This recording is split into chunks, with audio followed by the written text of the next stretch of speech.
Hello, everyone. I'm Mark Plaster, and this is EP Talk, a place where emergency physicians come to talk about everything that's important to us, sometimes personal, professional, and breakthroughs, all kinds of stuff. But today, my guest is a longtime friend, a decades friend, Bill Green, who's kind of the epitome for me of the freedom and the spirit of emergency medicine, because Bill, a long time ago, saw a problem, and we'll talk about this in a minute, saw a problem that he attacked and basically built a product for. It's been very successful. You're probably familiar with T-Ring, but he's got some other things to talk about. But the thing that Bill exemplifies for me, though, is the freedom that we found in emergency medicine. And I want Bill to show you. Bill lives in Ireland. This podcast is coming from Ireland, and he's 6, 7 hours ahead of us right now, and but I wanted him to show you what he looks out on, guys and gals. I want you to see where Bill lives, and this is again. Welcome to the podcast, Bill. It's good to see you, but I want them to see what you just showed me. You got it. And in regards to freedom, Mark, my wife made this decision for me. But I've enjoyed living in Ireland. So yeah, this is our little village. Oh man, I saw this before. Look at this, guys. This is where Bill Green lives. This is our little part of Ireland, and a scary village. Oh wow, that's fantastic. And wow, quite a place, quite a place. And absolutely, I will come visit you. You better have a bedroom for me because I'm going to come see you. Open invitation. I'm working on your room as we speak, Mark. I'm working on it. It's where I live when I'm in trouble. It's a doghouse in the garden, but you can stay there. Oh, make it nice for both of us. Oh, that's fantastic. I want to go back for the people who don't know you like I do. I want you to start back very briefly. I know you've got a bunch of things to talk about, but I want you to start back very briefly with T-Ring and how that evolved and quickly tell us a little bit about that as a product. I told you I want to promote this, and you've got some other things after that, though. But tell me about T-Ring. Yeah, I mean, you'll recall the T-Ring was kind of born out of, I was chairman of a department, and we had 3 finger cases that had bad outcomes over a span of like 10 months. 2 were tourniquet related, and you'll recall forever we used what we had, right? We had rubber bands, Penrose drain. I mean, you name it. Yeah, and the thing it was, I mean, did you have any idea how much pressure you're putting on the finger? No. Crazy, yeah. And I didn't know it was a big deal until I went to the literature. I mean, I was like, geez, guys, what do we do? How do we handle this? We got to avoid doing this, right? And I went to the literature, and there's more articles than you can imagine about tourniquet pressures, digital tourniquet pressures, And the bottom line was that that I found. One is we should always be using a tourniquet on our finger exams. Because nearly 25% of all ED litigation is wound related, and most of that's missed tendon and nerve injuries, and most of that's the finger, right? I told you one time that the very first litigation I ever had was one of my docs. I was a director. One of my docs missed a tendon injury, and it was just because, like you say, you didn't explore it well enough to be able to see it. Yeah, and there's been cases that I reviewed that plaintiff attorneys will argue that if you haven't used a tourniquet, that you haven't met the standard of care, which is explore the wound to its full depth through a full range of motion in a bloodless field. They'll say, hey, it wasn't a bloodless field if you didn't have a tourniquet, right? So look, a lot of docs that I run into and chat with, at ASAP or other conferences, they say, oh yeah, I use a tourniquet. I use it when I got an amputation or there's blood spurting all over the place. It's like, well, yeah, it's great because you got to use it there. But the injuries we miss and the ones that get litigated are those little 1 centimeter innocuous looking finger lacks. You go, oh, hey, there's nothing there. And you miss it, because you're dabbing it and you're trying to see it when you're bleeding. But anyhow, so the 2 things were, one is you should always use a tourniquet so you can decrease the chance of missing an injury. And then the other thing that I found was everything that we ever had available applies crazy pressure to the digit. All you need for a finger is, between 100 and 130 millimeters of mercury to achieve hemostasis. And the study showed that the best one, which was a rolled surgical glove, cutting it off and rolling up, was, like 560. The ring stuff that we use, the 4 different size rings, was over 600, and the Penrose was over 800. Yeah. And you say, well, geez, you got away with it. You know, I always try the more pressure, the better. depending on what we're talking about. But yeah, so it was kind of crazy stuff. So look, the goal of the tiering was, look, I wanted to come up with something that anybody could use on any size digit. The pressure is going to be the same across the board, and ultimately, after a lot of trial and error, a lot of different materials, different sizes, we were able to achieve that. So you can literally put this on an infant's pinky or your great toe, and the pressure is going to be 150 millimeters of mercury plus or minus 5 millimeters of mercury. That's So crazy. so it's really you can't cause an injury. And it's enough pressure to achieve hemostasis. So it's kind of, the sweet spot. Do you have one there I actually have one in my case. Do you have one? Can I yell at my wife to get one? So original T-ring, the one you recall Yep. from way back. Yep, exactly. Yeah, so again, one size fits all. These two are your little 2-point discriminator, check your nerve exam. The other thing, when I review cases, people miss nerve injuries and they've never documented a sensory exam. So Yep. you basically slide it on. Yep, that's right. That's it. One feature of this, which some people forget sometimes, is you can snap it and then you can stretch it. That gets it over flaps, deformities, so you can get it on and off without contacting the wound. And since loads of docs don't read instructions, that's where the flex came. I don't know if you recall this one. This one you don't snap, you can just stretch it. So you can get it really big to get that over a hanging flap. So the idea with that is, look, you don't want to drag it over and exacerbate an injury, so it's easy to get it on and off without touching the wound. So those are the two different ones that we have. The T-ring flex is going to really taken over in EDs. The T-ring itself is great for home use, first aid kit use, because you can apply it yourself really easily. Things that you probably, the old slicer injuries, where you get something at the end of the finger, and you really just need to get hemostasis, and so that if you know how the gizmo that pretty much you don't need anything, you just need to stop the bleeding. Yeah, the mandolin. Yeah. Well, yeah, and you're exactly right. Because and look, I used to do this too. We were taught. For us, we were taught, look, if you have the tip, even that little tip that is not going to survive, sew it in place and just to help stop the bleeding and a natural bandage. I've seen people cauterize them, Surgicel, all kinds of stuff, and that stuff's all a mess. I mean, and this is probably one of the little greatest tidbits for people that aren't doing it is for those exact injuries, T-ring on, I'll usually soak them for a couple minutes in either lidocaine gel or 1% lidocaine that you otherwise would inject. So no dig blocks at all. You just soak them for a couple minutes, wash it off, dry it off, and then just hold it level and fill the whole defect with glue, with Dermabond. And you give it a minute, you apply another layer, wait a minute, you take the T-ring off, and it works great because the glue will fill all those little nooks and crannies, so it seals all those little bleeding capillaries. So I watch providers spend 30 minutes trying to get these things stop bleeding. No. And literally you're done. I mean, it's one of those ones where I see these come in from urgent cares all the time, and I bang my head against the wall because my kids can do this. You put the T-ring on and you put glue on it, right? And as soon as they walk through our ED doors, they're going to leave with a bill for $1,200. And they spent 2 hours at the urgent care, and then they come and wait in our waiting room for 4 hours, and then it's like, guys, anybody can do this. And literally you're done in about 3 minutes. And the nice thing is that we did a study to see how long that lasts. And on average, it's about 12 days. So with all the other stuff, they're doing soaks and dressing changes and all that stuff. You don't have to do anything. You just wait for it to fall off. And a month later, you'll have your final result 4 to 6 weeks later. But it's great. I mean, they're literally in and out. And like I said, no dig blocks, no laceration trays, T-ring, some glue, and you're good to go.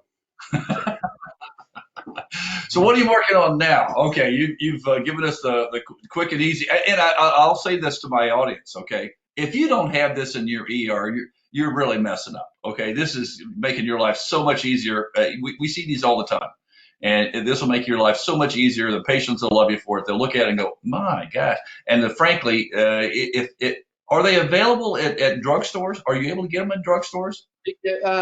So we have outlets through like first aid kit companies. We sell a finger cup kit, which, what I tell people is probably, 85 to 90% of the finger injuries I see in the ED don't need to be there, right? Because the vast majority of them are the 1 to 2 centimeter finger lacks. It's probably less than 2 to 3% of these that have a deep tissue injury. So the vast majority of them are 1 to 2 centimeter finger cut, or skin cut. If they were anywhere else on your body except maybe your face, you'd put a Band-Aid on it, right? Right. So the idea of the finger cut kit is if you can achieve hemostasis, you have options. I mean, most people end up in the ED because they can't get it to stop bleeding, right? And then providers open up a lac tray, they do a DIG block, they put in 2 or 3 sutures. And the study out of UCSF, 20 years ago basically said there's no benefit to that. If you do nothing other than wash it out and put a Band-Aid on it, these will heal fine. Yeah. So the idea with the finger cut kit, or even what we do now in the emergency department is, we'll start with, doing your sensory exam, put the T-ring on to achieve hemostasis, soak them. So if it's not a wound that I otherwise feel like I got to get in there and muck around and scrub it out, I hardly ever do a DIG block. So I'll soak the wound, wash it out, document my wound exploration. And now that the vast majority of these are just skin cuts, and now that I have guaranteed hemostasis, I'm doing wound edge approximation with the T-strip, which I'll show you in a second. Okay. A vial of Dermabond, T-ring off. If it's an injury that's over the extensor surface, I'll put them in a splint for 4 or 5 days. And just tell them, hey, this is going to slough off in 10 to 12 days, and you're done. No suture removal, no follow-up visits, and it literally saves you 25 minutes. I mean, you've experienced, you're working in the ED, they put a finger lac in your area of the department, and for the next 2 or 3 hours, you walk by that room and say, look, I'm really sorry. I'm just really busy. I'll get to you as soon as I can, but I know that I need 25 minutes to do a DIG block. Right. Let it kick in, wash them out, sew them up, and so you never get to it. In our place, what we do now is, they'll put the T-ring on out of triage. The tech will wash it out. They'll put them in a chair, and they'll come get me and say, hey, it's all ready. And they'll have, T-strip and glue, and I'm literally done in 5 minutes. Now, that patient, we took our ED transit time for this particular injury, for finger injuries, from over 3 hours to about 45 minutes. Okay. Tell us about T-strip now. Okay. Yeah. So T-strip basically is think Steri-strip, but it's a wound mesh that's porous. Okay. The idea with this is you're using it to approximate the wound edges. Really, the only way you can go wrong using Dermabond on a finger or any wound is if you get the glue inside the wound edges, right? Mm-hmm. And a lot of finger lacerations have a bunch of little flaps or jagged edges. So try to glue those. A lot of times you get the glue inside the wound, and now you've created a barrier for the wound to heal, right? Right. So the nice thing about this is it's clear and it's a mesh, so you can see right through it. So I don't know if you can get a sense of that, but that's perfect. Yeah. Yep. So that's the mesh. So basically, you apply one side of it to one edge of the wound. You pull it across the digit to close the wound, and you can manipulate it to get the wound edges right where you want them. And when you're happy with it, you go ahead and wrap it around. One vial of Dermabond Mini has enough glue to completely cover one T-strip. You glue the whole thing, make sure you get the edges and the ends, you let it dry, and you're done. Again, this will just slough off in about 10 to 12 days. So it's great because it's great for kids, right? Yeah. What's your favorite thing in the emergency room? Holding a kid down that's screaming and kicking to put a needle in his finger, I had a case, I'll tell you really quick. I had a kid who was about 18 months old, has about a 1 centimeter laceration across the dorsum of his digit. Mm-hmm. T-ring on, you could see from a few feet away that it didn't even get through the sub-Q, right? Yeah. So I washed it out, dried it off, T-strip, glue, T-ring off. I was done in about 3 minutes. Mom looks at me, and she looks kind of annoyed. She looks at me and says, "That's it?" I said, "That's it." Thinking, hey, I'm the hero here, right? And she goes, and again, she looked pissed off. She goes, I was here about a year ago with my 4-year-old, same injury. The doc had 2 brute guys hold him down. He stuck a needle in his finger about 4 or 5 times. My son screamed for the next 25 minutes while he sutured his finger. And then 10 days later, when I took him to, his pediatrician buddy, Dr. Joe, to say, hey, we're getting your sutures out, he started screaming and crying, So it's like, hey, if you want to avoid all that stuff, this is the answer for you. I mean, T-ring on, strip, glue, and literally you're done. So, and the nice thing is, so I designed this, for fingers, knowing the results of these studies that show, hey, look, we just need to clean them out. We don't need to sew all of them, but it's like, we needed something in between, because tell Right. mom that, she's waited for 3 hours for you to put a Band-Aid on her finger, right? So this bridges that gap, right? So you wash it out, you clean it, that's all you need to do, but we're going to put the T-strip on to approximate the wound. You put the glue on, everybody's happy. Yeah. And Also, you're just not convinced in some of these situations that the glue is going to be strong enough to hold it together. It needs a little bit of extra structure. And what you've actually done there is create an architecture that the glue can work with. Yeah. totally. And the nice thing again is that this will prevent you from getting glue in the wound. So the mesh holds onto the glue. So even if you didn't approximate it perfectly, if you left a little gap in the skin, it's not going to let it drip down into the wound. So basically you end up with this mesh glue combination that completely seals the wound, and it'll last for 10 to 12 days and then fall off. That's incredible. Is it just that one size or do you have multiple bigger sizes? Yeah, no, so it's just one size, to answer your question. I mean, we've been asked to and considered doing larger sizes, but the nice thing about this, like I said, is it's just the surface area that one Dermabond Mini will cover. Yeah. And if you need to use 2 or 3 or 4 of them, and you can go to our website and look at some of these cases. We have some big lacerations that are closed with 6 T-strips. And just if you need more tension, rather than going parallel to the wound, you just cross the wound to just grab the skin more.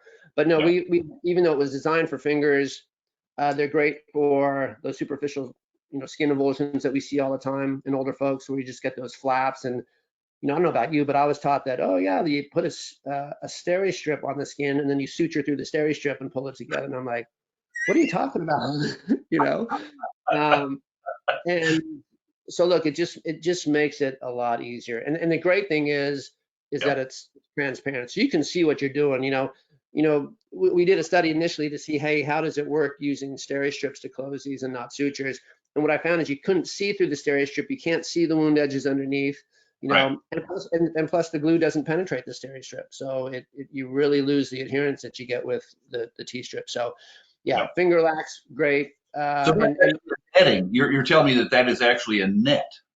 The T-strip is actually a net. Yeah, it's a surgical mesh that I sourced, and then I don't know how well you can see that. I can. Yeah, we can.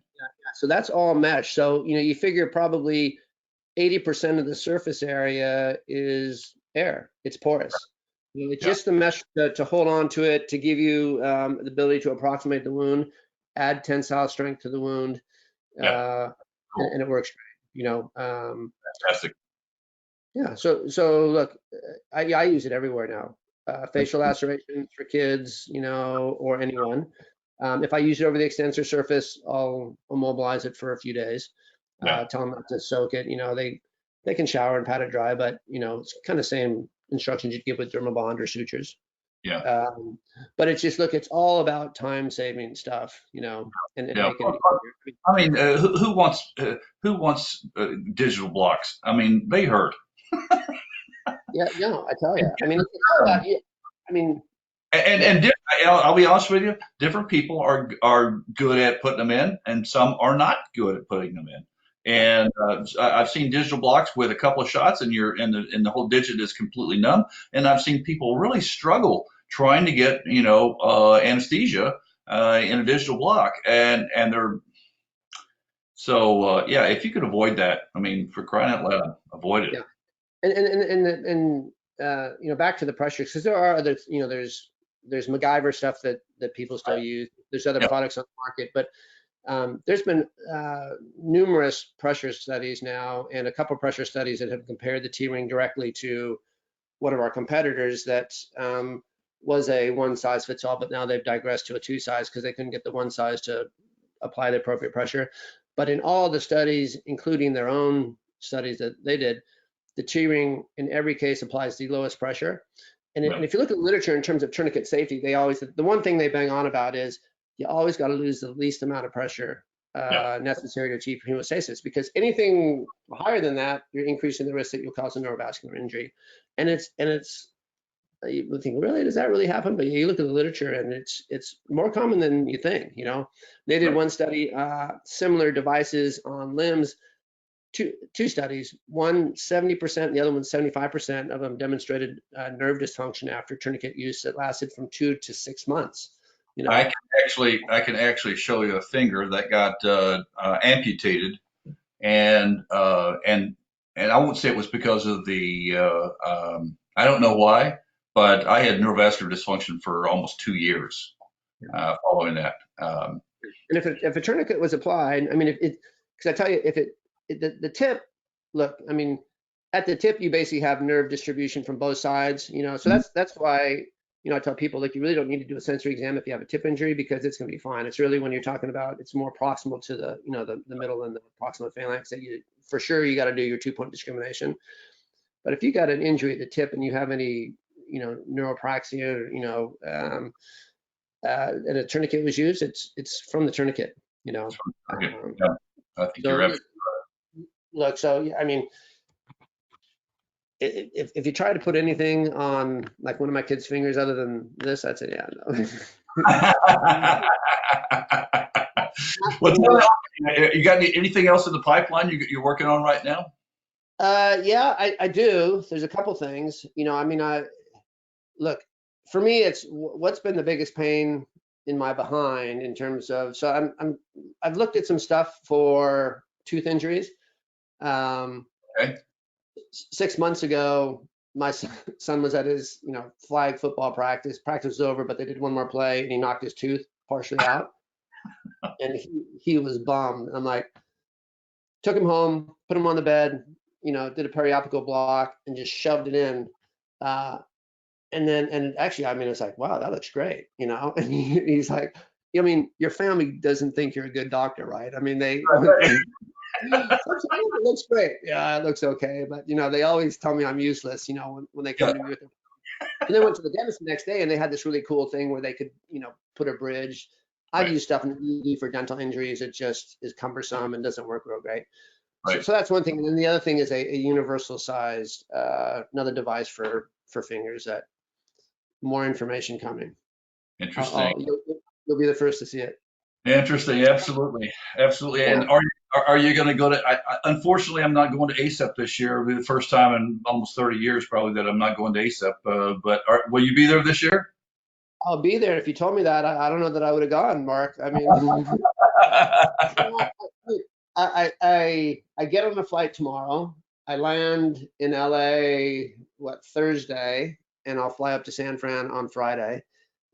So if anybody comes by the booth and sees me, I'll probably be sideways. Yeah, I'm gonna go. It's close enough. It's an hour flight, first time in a couple of years. So yeah, I'll be there for sure. That's great. It's people that you haven't seen for a long time, Yeah. Well, that's exactly that. That's what ACEP turned out to be for me. For the last 10, 15 years, is just kind of seeing all the folks that I don't get to see throughout the year. So I'm bummed that but it's not going to happen for us this year, unfortunately. But maybe next year, we'll see. But in the interim, I definitely we're going to be in England next year, so I will definitely come by and bum off you.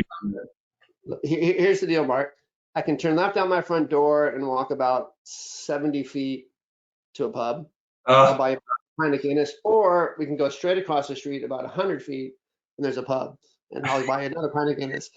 So as a bonus to all your listeners, just give them my email when they come to Ireland.